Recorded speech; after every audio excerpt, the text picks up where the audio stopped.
hoped God loved me, but I didn't really see any way to feel that as a definite thing. Like if you'd asked me before, did God love us? I would have said, oh yeah, of course, he's God. But not in the same way that we love each other. Like real sincere love, I thought it was very kind of separate. I imagine God as a beardy, cranky man in the sky looking down, always disappointed. I'm Síona, I live in Cork and I'm originally from Laois. That's where I grew up. I grew up in a Catholic home, went to Mass every Sunday. It was a very normal thing to do, that's just what you did. I always believed in God. That for me that was always definite. I didn't have a problem with his existence or this idea of an all-powerful God. That was something that I'd always believed. I remember going to Mass every Sunday and kind of having the same prayer every time. God, I'm sorry it wasn't such a good week, but I'll try again, it'll be better next week. And then the same scenario would play out again, followed by the same kind of guilty prayer. And it wasn't like it was big things, but I knew that it was sin and that sin was serious. And I couldn't seem to get out of this kind of cycle. And I would think to myself like, oh well, it's not like I killed anybody. I'm a relatively good person. Maybe I'll probably get in. But there was no guarantee. It was just like a cycle of not knowing and constantly trying to become better and change myself, and earn kind of a ticket into heaven. Then I went to secondary school. There was a Christian union in the school, but I didn't really kind of bother with it till the end of school. And I had some friends who were already Christians, but I didn't really take any notice of that. It wasn't on my radar. But then, one year there was more people talking about God, and it was like, people having like really in-depth conversations about who he was and what he meant for their lives. And this was different now, people talking about God in a way that I wouldn't have noticed or thought about. And then one of my friends invited me to go along to a conference one weekend. And I'm not even sure why I went. I think I was just curious and I went along, and that was the start of things changing in how I was perceiving God. So at the conference there was a speaker there, and on the first evening he got up to do his first kind of session, and he stood up and he closed his notes and he said that he really felt like God was kind of prompting him to share his testimony. And that really struck me, first of all. Like, how could somebody assume to have that kind of relationship with God where they would feel like God was speaking to them and giving them actual direction? And I was really blown away by that, first of all. That definitely captured my attention. He shared about his insecurities and he was just completely vulnerable and honest. And it really spoke to me because I felt like he was speaking about every insecurity that I had ever had. But the difference was that he was absolutely assured of God's love for him. Like for me, I hoped God loved me, but I didn't really see any way to feel that as a definite thing. Like if you'd asked me before, did God love us? I would have said, oh yeah, of course, he's God. But not in the same way that we love each other. Like real sincere love, I thought it was very kind of separate. I imagine God as a beardy, cranky man in the sky looking down, always disappointed. But the picture that the speaker was presenting of God was very, very different to that. It was a God who was compassionate and caring, and that we could be confident that he loved us when we were at our best and our worst. A real sincere love, completely genuine. And this really had me think about the picture that I'd had before, that it needed to change because, well, it wasn't right. I still had that question of, heaven, how do I know if I get there, or how does it work? And I knew there was consequences for sin, and I knew I was a human, and I knew I was sinning.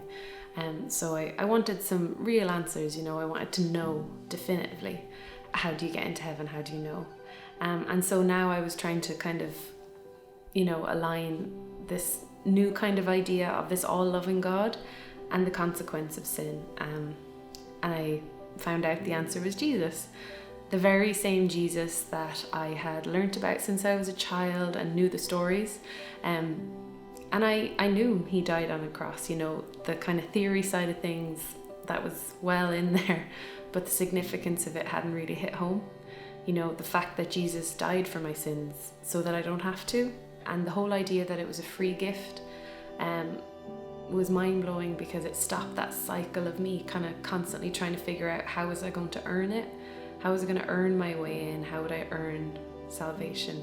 But I didn't have to, because it was a free gift, and it was as simple and as crazy as that all in one. I realized all I have to do is accept it. It's as simple as that. And so accepted I did. And I remember the feeling, just that instantaneous feeling of like the scales being removed off my eyes, and something that I'd been around pretty much my whole life. Now I understood, and it just had so much more significance. I mean, it was huge.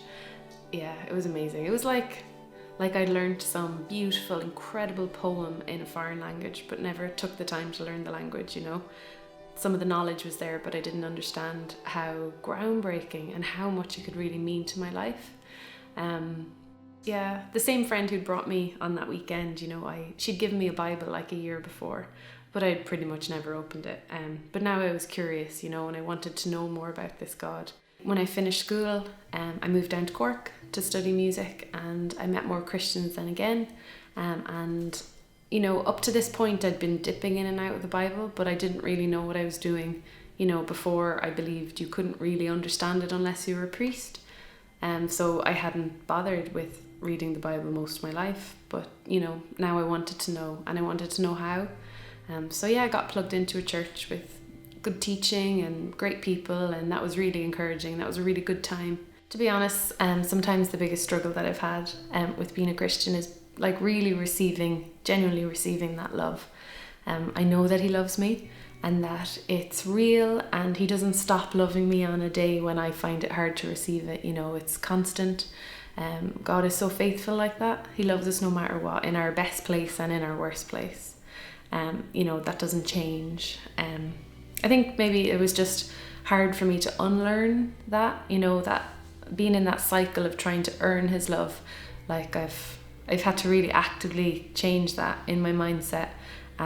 Some days I succeed and some days I don't, and trying to amend that picture of a cranky bearded man in the sky who's always disappointed with the real picture, and how it should be, of a loving father who cares about us and is compassionate, and every little thing that matters to us, no matter how big or how small, like it matters to him.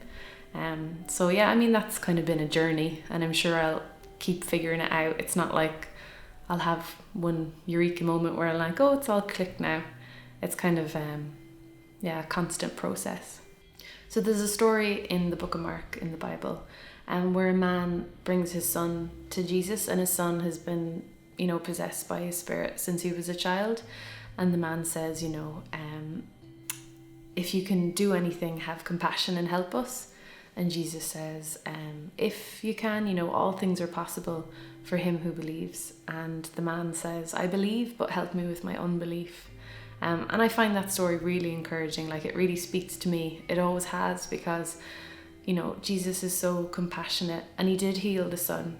And the man was able to say, I believe, but please help me with my unbelief, my faith is not perfect. And that's just what's so great about Jesus. Like, we don't have to be perfect. He takes us as we are, and he kind of fills up the rest, the bit that's missing. That story just always resonates with me, that I can believe, but Jesus is still there and helping me in the process and the journey. Which is really, really great. And the thing, that a God would humble himself and come down on earth, and die for all of humanity's sins, even though he was rejected and tortured, and the fact that he still did that, like, what kind of love is that? Like, how could I possibly even comprehend it in some ways in my lifetime, So I guess in that ways, I feel like it makes sense that I'll probably spend my life trying to figure out how incredible that love is.